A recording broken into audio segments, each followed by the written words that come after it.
আজি ৰাতিৰ সাজ বনাবলৈ আহি চিন্তাতে পৰিলোঁ। প্ৰথমতে মাছ আছে কিন্তু কিহেৰে বনাওঁ, লাও আছে কিন্তু লাওটো আৰু দিনতহে ভাল লাগে ন, মাছৰ মানে টেঙা আঞ্জা এইবিলাক।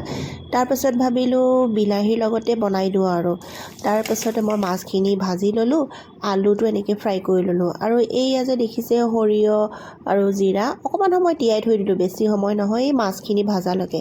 তাৰপাছতে মই তাতে পিঁয়াজ দিলোঁ এটা, নহৰু আদা আৰু বিলাহী এইখিনি এটা পেষ্ট কৰি ল'লোঁ। তাৰপাছতে সেই কেৰাহীখনতে য'ত মাছ আৰু আলু ভাজিছিলোঁ তাতে মই এই পেষ্টখিনি দি দিলোঁ।